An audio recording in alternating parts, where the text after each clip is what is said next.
जय विजय का बैकुंठ से गिरना। जय विजय जो बैकुंठ लोक के पहरेदार थे, डोंडीवान थे, जय विजय जो अभिशापित इस पृथ्वी पर भोग भोगने के लिए आए थे। ऋषियों ने उनको अभिशाप दे दिया था। अभिशाप किस बात पे दिया था कि ब्रह्मापुत्र ऋषि भगवान के बैकुंठ में दर्शन के लिए जा रहे थे, तो ड्योढ़ी पर खड़े ये जय विजय, बैकुंठ लोक के ड्योढ़ी पर खड़े हुए ये जय विजय, उन्होंने उनको रोक दिया और नहीं जाने दिया। कहा कि उन्होंने कहा कि भगवान के दर्शन पाने के लिए किसी की आज्ञा की जरूरत नहीं होती है। कोई भी आदमी भगवान के दर्शन पा सकता है, उनकी सेवा कर सकता है, उनके लोक में जा सकता है, सब इसके लिए सब स्वतंत्र है। लेकिन तुमने हमें क्यों रोका? भगवान के दर्शन पाने में भी कर लगता है, जाओ हम तुमको शराप देते हैं। और जो आदमी इस तरह से भगवान के भक्तों को भक्ति करने से रोकता है ना, भगवान उनको शराप दे देता है। ऐसा खेल है। या उनकी भक्ति में बाधा डालता है, या भगवान के दर्शन करने में बाधा डालता है, भगवान उनको शराप दे देते हैं और उन्हें भोग भोगने के लिए इस मृत लोक में आना पड़ता है, माने चाहे वो किसी भी रूप में। तो ऐसे ही सप्त ऋषियों ने उनको शराप दे दिया, जाओ तुम मृतलोक में जाओ और वहां जाकर के तुम अपने कर्मों के भोग भोगो। रावण, कुंभकर्ण, एक बार उन्होंने रावण कुंभकर्ण का जन्म लिया, एक बार उन्होंने कंस का और हिरण्याकुश और हिरण्याक्ष का जन्म लिया, और एक बार उन्होंने शिशुपाल और कंस का जन्म लिया। इस तरह से 3 बार उन्होंने इस धरती पर जन्म ले लेकर के भोग करके अपने पापों से मुक्ति पाई, और हर जन्म में वो भगवान के हाथों से मारे गए। तो यहाँ जय विजय का बैकुंठ से गिरने का जो प्रसंग है वो सुना रहे हैं। मुनिगण की प्रशंसा से प्रसन्न होकर श्री हरि ने उनसे कहा, मुनिगण ये दोनों जय विजय मेरे पार्षद हैं, इन्होंने मेरी कुछ भी परवाह न करके आपका बहुत बड़ा अपराध किया है। आप लोग भी मेरे अनुगत भक्त हैं, अतः इस प्रकार मेरी ही अवज्ञा करने के कारण आपने इन्हें जो दंड दिया है मैं उसका समर्थन करता हूँ। ब्राह्मण मेरे परम आराध्य हैं, मेरे अनुचरों द्वारा आपका जो तिरस्कार हुआ है उसे मैं अपना ही तिरस्कार मानता हूँ। जो मोक्ष यानी बैकुंठ लोक के जय विजय जो पार्षद थे, उन्होंने उन ब्राह्मणों को रोक दिया, ब्रह्मापुत्रों को। तो वहाँ श्री हरि आ गए तुरंत ही, जब उन्होंने उसको अभिशाप दिया। भगवान बोले कि ब्राह्मणों के अभिशाप को मैं काट नहीं सकता। जो ब्राह्मण अभिशाप दे देते हैं मुझे वो मान्य है, लेकिन मैं ब्राह्मणों का तिरस्कार भी नहीं देख सकता। इसलिए अब मैं जो आपने इनको अभिशाप दे दिया है वो उससे मैं खुश हूँ, उससे मैं खुश हूँ। इसलिए ब्राह्मण की आत्मा को कभी नहीं सताना चाहिए। जो ब्राह्मण की आत्मा को सताता है ना, वो भगवान भी उसको नहीं काटते हैं। तो ब्राह्मण मेरे परम आराध्य हैं, मेरे अनुचरों द्वारा आपका जो तिरस्कार हुआ है उसे मैं अपना ही तिरस्कार मानता हूँ। ब्राह्मणों का जो तिरस्कार करता है, ब्राह्मणों की भक्ति में या उनके कार्यों में या उनको कोई नीचा दिखाने की कोशिश करता है, तो भगवान का ही वो तिरस्कार है, भगवान उसे कभी माफ़ नहीं करते। इसलिए मैं आपसे प्रसन्न होने की प्रार्थना करता हूँ। सेवकों द्वारा किए गए अपराध के लिए स्वामी ही दोषी माना जाता है। अगर माँ बाप का कोई बच्चा, बेटा, बेटी या किसी मालिक का कोई भी नौकर कोई अपराध करके आ जाता है तो उसके कर्म का दोषी मालिक होता है। तो इन्होंने, ये मेरे पार्षद हैं, इन्होंने जो दूषित कर्म किया है उसका दोषी मैं ही हूँ। उनके कारण स्वामी को ही अपयश प्राप्त होता है। मुझे जो भी कीर्ति प्राप्त हुई है वह आप लोगों के कारण ही प्राप्त हुई है। भगवान को जो नारायण की बैकुंठ लोक की जो प्राप्ति हुई है वो सब भक्तों के माध्यम से हुई है। मैं उसे इसलिए जो कोई आपके विरुद्ध आचरण करेगा वह चाहे मेरी भुजा ही क्यों ना हो, मैं उसे काट डालूंगा। भगवान कह रहे हैं इस बात को, जो मेरे भक्तों का अनादर करेगा या उनके विरुद्ध कोई गलत आचरण करेगा, मैं उसकी भुजा भी काट डालूंगा। मैं उसे नहीं छोड़ सकता, चाहे मेरी भुजा ही क्यों ना हो। तो हे मुनिवर, जो व्यक्ति अपने संपूर्ण कर्मफल मुझे अर्पित कर सदैव संतुष्ट रहते हैं, भगवान कह रहे हैं इस बात को कि जो भी भक्त, जो भी मनुष्य, जो भी व्यक्ति अपने संपूर्ण कर्मों को मुझे अर्पित करके सदैव संतुष्ट रहता है, वे निष्काम ब्राह्मण जब तृप्त होते हैं तो मैं भी उसी प्रकार तृप्त हो जाता हूं। समझे? भगवान ब्राह्मणों के इतने हितैषी हैं। ब्राह्मण भगवान के पूज्य हैं, आराध्य हैं। ब्राह्मणों के भक्ति में या ब्राह्मणों की जीवन जिंदगी में किसी को भी रुकावट डालने का अधिकार नहीं है।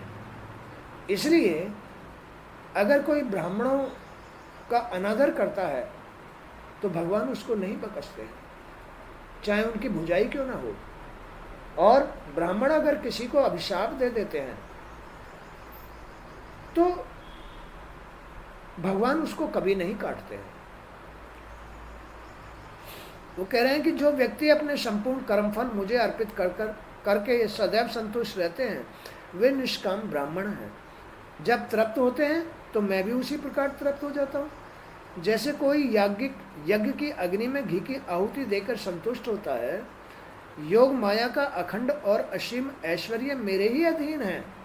ये जो सारा सिस्टम है, हवन यज्ञ से मुझे संतुष्ट करना या देवताओं को संतुष्ट करना या किसी को भोग आदि, तो ये सब माया का जो ऐश्वर्य है ये सब मेरे ही अधीन है। जो आदमी तीर्थ करके, दान करके, यज्ञ करके, भक्ति करके, ये सब माया का विधान है, सांसारिक विधान है। तो ये सब मुझ में ही होता है, इसे मैं स्वयं स्वीकार कर लेता हूं। मेरे चरणों से निकली गंगा ब्रह्मा जी के कमंडल में होती हुई स्वर्ग से शिव के मस्तक पर गिरती है। ब्राह्मणों के जो शुद्ध कर्म होते हैं वो कर्म ही ब्रह्मा है। वो कह रहे हैं कि ब्राह्मणों के चरणों से निकली हुई गंगा, ब्राह्मणों के कर्मों से निकली हुई जो पवित्रता है वो भोलेनाथ के सिर पर जाकर गिरती है। कहाँ गिरती है? भाग्य में गिरती है। भाग्य ही भोलेनाथ है। ब्राह्मणों के कर्मों से निकली हुई गंगा, ब्राह्मणों के चरणों से निकली हुई गंगा भोलेनाथ के सिर पे गिरती है। तात्पर्य यह हुआ कि ब्राह्मण जो भी अपने में से शुद्ध कर्म करते हैं उसका कर्म फल भगवान शिव हैं, स्वयं शिव हैं। तो मेरे चरणों से निकली गंगा ब्रह्मा जी के कमंडल में होती हुई स्वर्ग से शिव के मस्तिष्क पर गिरती है और फिर वहां से धरती पर बहकर मृतलोक के पापों का हरण करके उन्हें पवित्र करती है। माने कि किसी भी आदमी के मन से, पवित्र मन से, जिसका मन पवित्र होता है, चाहे वो भंगी क्यों ना हो, वो ही ब्राह्मण कहलाता है, जिसका मन पवित्र होता है। भगवान के यहाँ जात पात नहीं है। ये तो यहाँ मायावी हैं, जो भी कुछ है ये मायावी रिलेशन है, या माया भी जाति पाती है। भगवान के यहाँ कोई मतलब जो है इसका जात पात का कोई छुआछूत नहीं है, सब उसके ही अंश हैं। बस बात यह है कि जो आदमी अपने पवित्र मन से भगवान की भक्ति करता है वही भगवान के लिए ब्राह्मण है। तो ब्राह्मण के चरणों से माने कर्मों से निकली हुई जो पवित्रता है उसे भगवान भोलेनाथ ग्रहण करते हैं, भाग्य ग्रहण करता है, और वो वहां से बह करके मृतलोक में आती है। कहाँ आती है? मृतलोक क्या है? ये शरीर, मायावी शरीर, ये भाग्य से बह करके यहाँ आ रही है। इस भाग्य का प्रकाश ही तो इस शरीर को मिल रहा है लौट करके, और फिर ये वैसे ही प्रकाशित होकर के मन को बना रहा है। मन कर्म करा रहा है, कर्म से फिर भाग्य बन रहा है, भाग्य से फिर प्रकाश इस शरीर को मिल रहा है, शरीर से फिर मन बन रहा है, मन से फिर कर्म हो रहा है, कर्म से भाग बन रहा है, भाग से फिर प्रकाश शरीर को मिला। ये इस प्रकार का क्रम है। तो आदमी का भाग्य जैसा होता है वैसा ही इस मृतलोक को प्रकाश मिलता है। इसके बीच में एक जी है, जी जो भगवान का श्री हरि का अंश है। तो ऐसा परम पवित्र मैं परमेश्वर होकर भी ब्राह्मणों की चरण रज को अपने शीश पर धारण करता हूँ। भगवान कह रहे हैं कि मैं ऐसा परमेश्वर होकर के भी ब्राह्मणों के चरण रज को अपने शीश पर धारण करता हूँ। जिनके मन पवित्र हैं वही ब्राह्मण हैं। ऐसे भक्तों की चरण रज को माने पवित्रता को मैं अपने शीश पर धारण करता हूँ। ऐसे ब्राह्मणों के कर्मों के परिणाम को मैं ही उनके अपने शीश पर धारण करके रहता हूँ। तो मैं तो ब्राह्मणों से धन्य हूँ, मैं तो भक्तों से धन्य होता हूँ। भक्तों की वजह से ही मैं वैकुंठ में रहता हूँ। अगर ये ब्राह्मण नहीं होते तो मुझे वैकुंठ मिलता ही नहीं। पवित्रता नहीं होती तो मुझे वैकुंठ मिलता ही नहीं। किसको? जी को। जी ही नारायण है। ये तो मायावी अंश है जी जिसको कहते हैं। तो ब्राह्मण दूध देने वाली गौएं हैं, ब्राह्मण दूध देने वाली गाय हैं। किसके लिए? भगवान के लिए। और अनाथ प्राणी मेरे ही शरीर हैं, चाहे बूढ़ा हो बच्चा हो कोई भी हो, अनाथ है या वारिस वाला है, कोई भी उनका ही शरीर है। जो इन्हें मुझसे अलग मानकर इनका अपमान करता है, जो इनको मुझसे अलग मान करके, चाहे बूढ़ा हो बच्चा हो या कोई अनाथ हो, इनको मुझसे अलग मान करके इनका अपमान करता है, उन्हें नरकगामी होना पड़ता है, उन्हें नरक में जाना पड़ता है। और उनके शरीरों को सर्प व गिद्ध क्रोधित होकर नोचते हैं। कौन नोचते हैं? गिद्ध। ऐसा उनको नरक भोगना पड़ता है। तो ये संसार ऐसा ही तो है, स्वार्थी है, लोभी है, क्रोधी है, राग द्वेष वाला है, विषय विकारी वाला है। इसके अंदर सारे ऐब होते हैं। वो ब्राह्मण थोड़े होते हैं, उनके जीव ब्राह्मण नहीं होते। वो तो किसी की भक्ति में बाधा डालते हैं, किसी के तीरथ जाने में बाधा डालते हैं। ऐसे लोगों को भगवान कभी भी नहीं बख्शते हैं, नहीं बख्शते। उन्हें नरक भोगना पड़ता है। जो तीर्थ जाते हैं, जो भक्ति करते हैं, जो ब्राह्मण शुद्ध कर्म करते हैं, उनमें जो बाधा डालता है भगवान उन्हें नहीं बख्शते। उनको गिद्ध भी वही है, कौवा भी वही है, कुत्ता भी वही है, वो इनसे उसको नचवाते हैं। तो हे मुनिवर, मैं तो आपसे बस इतनी प्रार्थना करता हूँ। भगवान मुनियों से कह रहे हैं कि मैं तो आपसे बस इतनी प्रार्थना करता हूँ कि दया करके इनका अपराध क्षमा कर दीजिए, आप इन पर कृपा करें और ये अपनी अधम गति को भोग कर शीघ्र मेरे पास लौट आएं। ये नरक में जाकर के शीघ्र मेरे पास में लौट आएं। इनको माफ़ कर दीजिए, इनके अभिशाप को क्षमा कर दीजिए। प्रभु श्री हरि की मधुर वाणी से मुनिवरों का क्रोध से भरा मन शांत हो गया। भगवान सत्य जैसी बातों को सुनकर किसी का भी मन शांत हो जाएगा। अच्छी बातों को सुनकर के या सच्ची बातों को सुन करके, या किसी को क्रोध आ रहा है किसी बात पर, अगर वो हाथ जोड़कर विनम्र भाव से उससे माफ़ी मांग ले तो उसका मन शांत हो जाएगा नहीं। उसकी बराबरी नहीं करनी चाहिए, उसको बराबर नहीं, मतलब जो है जैसा वो कह रहा है वैसा ही कहते रहे, तो कभी भी शांति नहीं होगी ना। तो अशांति में कभी शांति नहीं होती है। अशांति में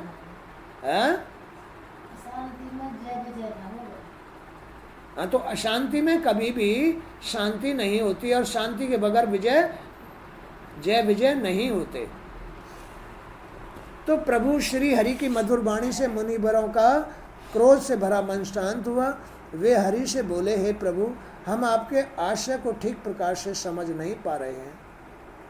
हे प्रभु, हम आपकी बात को ठीक तरह से समझ नहीं पा रहे। कौन? ऋषि मुनि कह रहे हैं, जो वहाँ बैकुंठ लोक के दरवाजे पर जय विजय ने रोक लिए।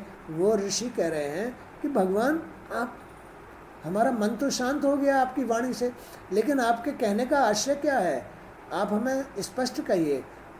तब भगवान कह रहे हैं कि मुनिवरों, आप जो इनको अभिशाप आपने दिया है ये तो सही है, इनको जाना चाहिए, क्योंकि आपको इन्होंने मेरे पास आने से, मेरे दर्शन करने से रोक दिया है, इसलिए इन्हें नरकगामी तो होना ही पड़ेगा।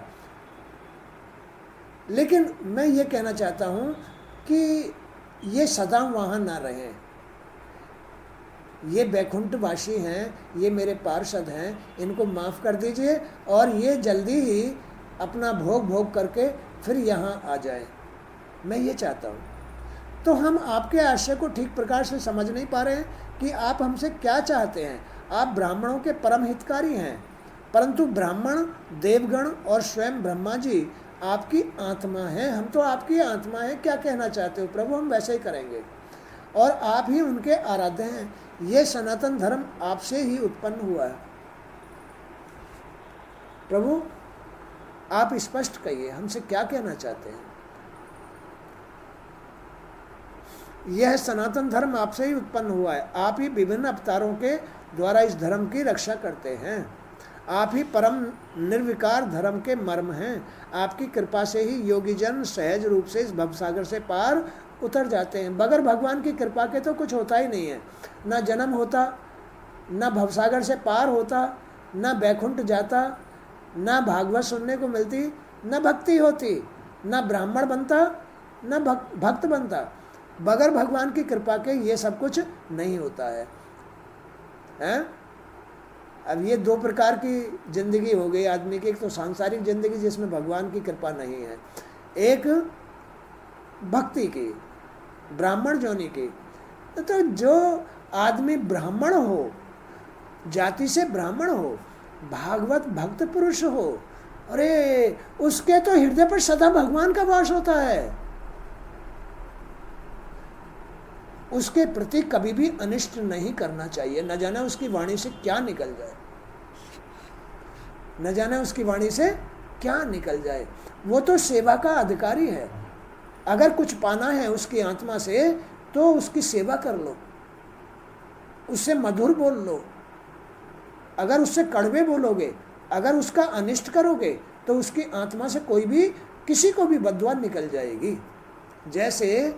जैसे उन ऋषि मुनियों के अंदर से बैकुंठ के पहरेदारों को बददुआ निकल गई कि तुम जाओ, पृथ्वी पर गिर जाओ और वहाँ भोग करके कष्ट भोगो।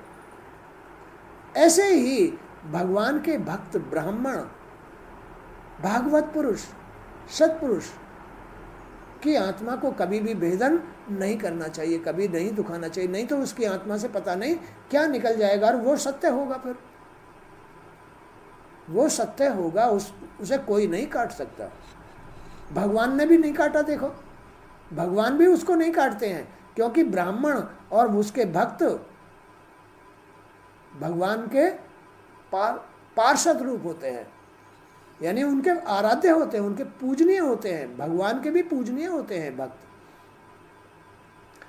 तो आपकी कृपा से ही योगी जन सहज रूप से इस भवसागर से पार उतर जाते हैं।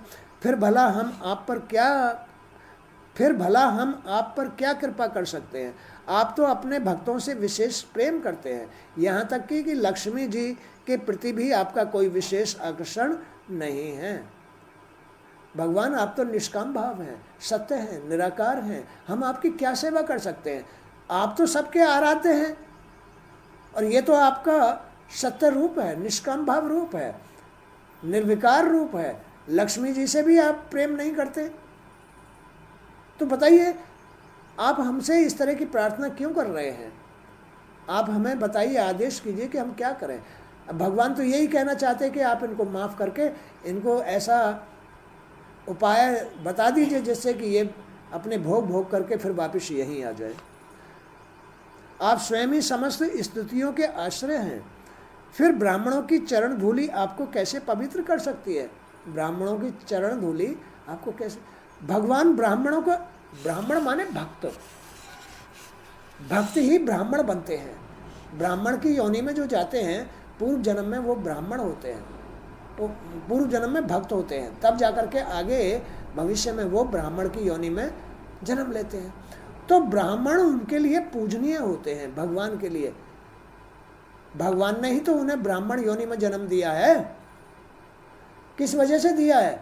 प्रारब्ध में उसने अच्छे कर्म किए थे, भगवान की सेवा की थी, भक्ति की थी, भागवत सुनी थी, भागवत पढ़ी थी, उन कर्मों के अनुसार उसे ब्राह्मण योनि में जन्म मिल जाता है। और भगवान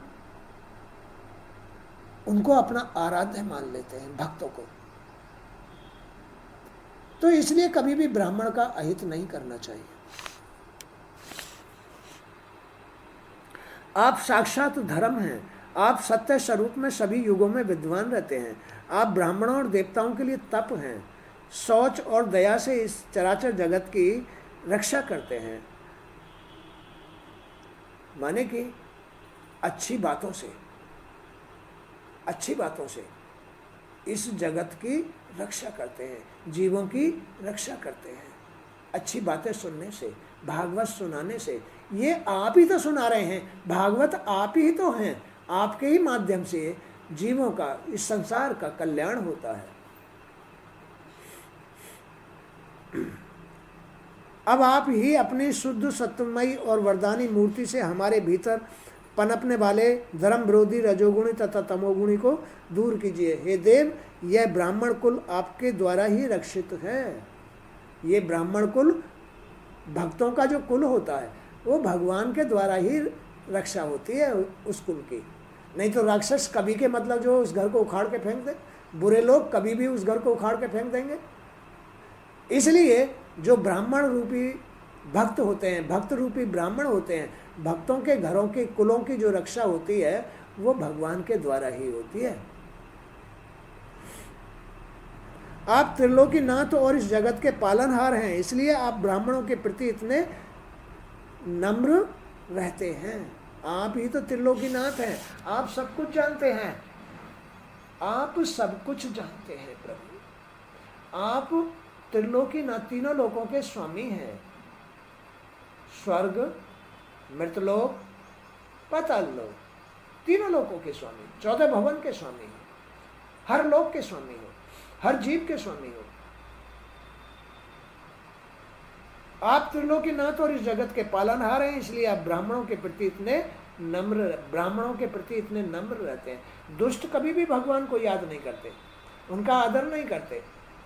इसलिए भगवान केवल अपने भक्तों पर ही दया करते हैं, उनसे ही खुश होते हैं, और उनके लिए ही चाहे उन्हें किसी से प्रार्थना करनी पड़े कर लेते हैं वो अपने भक्तों के लिए। इसलिए कभी भगवान के भक्तों को नहीं छेड़ना चाहिए। साधु, संत, भागवत पुरुष, ज्ञानी ध्यानी या ब्राह्मणों को, इनको कभी भी नहीं छेड़ना चाहिए, हमेशा याद रखना चाहिए।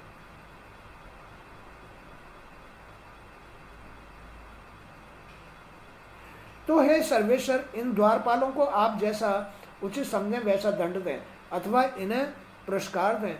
हम निष्कपट भाव से आपसे सहमत हैं। हमने आपके इन अनुचरों को साफ दिया है, इसके लिए आप चाहे जो हमें दंड दें वह हमें स्वीकार होगा। ये जय विजय कह रहे हैं। श्री भगवान ने कहा, मुनिगण आपने इन्हें जो शाप दिया है वह मेरी प्रेरणा से ही दिया है। ब्राह्मणों के अंदर जो भाव होते हैं वो भगवान में सच्चे भाव होते हैं। तो सच्चे जो लोग होते हैं वो कभी भी सच्चाई को, उनका अनादर होता हुआ नहीं देख सकते, भगवान का अनादर होता हुआ नहीं देख सकते। सच्चा भक्त तो वही है, सच्चा ब्राह्मण तो वही है जो भगवान का अनादर ना सुने। जहाँ भगवान की चर्चा होती है वहीं भगवान, ये ब्राह्मण लोग जाते हैं। जो जहाँ भागवत होती हो, जहाँ भगवान की चर्चा होती हो, वहाँ अवश्य ब्राह्मण को जाना चाहिए। और जहाँ बुरी बात होती हो, जैसे तुम जानते हो, ऐसे लोगों को भगवान कभी माफ नहीं करते हैं, उन्हें नरक गोदना ही पड़ता है। अब शीघ्र ही ये दोनों दैत्य योनि को प्राप्त होंगे, वहां अपने क्रोध और अहंकार के कारण नष्ट होकर फिर से मेरे पास चले आएंगे। ऋषि मुनियों ने ऐसा बोल दिया उनको। कैसा बोल दिया? कि ये मृतलोक में जाकर के अपने पाप भोग करके फिर वापस चले आएंगे। तो जो कर्मों का दंड मिलता है यही आदमी के भोग है। ये कब मिलते हैं, किसको मिलते हैं? जो ब्राह्मण भक्त नहीं है, जो भक्त लोग नहीं हैं, जो ब्राह्मण नहीं है, भगवान उनके कर्मों के ही दंड बनाते हैं और उनको भोगने पड़ते हैं। इसलिए हर आदमी को ब्राह्मण भगवान का भक्त बन करके ही रहना चाहिए, भक्ति करनी चाहिए। तो उनके अंदर एक एक शब्द या एक एक भाव भगवान में ही होता है, उनकी वाणी फलती है। किसकी वाणी फलती है? जिसके अंदर भगवान के प्रति भाव होते हैं, भक्ति होती है, ब्राह्मण होते हैं, उनकी एक एक वाणी फलती है, एक एक शब्द फलता है। इसलिए भगवान की शरण में रहकर अपना जीवन यापन करना चाहिए। इस बुराई में, संसार में कुछ नहीं रखा है। ये भोग का संसार है, ये झूठा संसार है, ये जन्म मरण का संसार है, ये कष्टों का, दुख सुख का संसार है। लेकिन भगवान की शरण में, भगवान की भक्ति में, ब्राह्मण भक्ति में कभी कोई कष्ट नहीं होता है। उनकी रक्षा भगवान करते हैं, उनकी शरण में पूरा संसार आता है। ब्राह्मण के हृदय पर भगवान का वास होता है। जो भगवान होते हैं वही ब्राह्मण होते हैं। इसलिए ब्राह्मण में और भगवान में कोई अंतर नहीं होता है। उनकी शरण में सभी लोग आते हैं दुआ लेने के लिए, उनसे वचन निकलवाने के लिए, उनसे भागवत सुनने के लिए। तो भगवान उनको दुआ दे देते हैं, उनका हृदय दुआ दे देता है। गाय में और ब्राह्मण सब एक है। तो इस प्रकार आज का सत्संग भी यहीं तक। जय श्री कृष्ण। गुरुदेव वासुदेव आपकी चरण।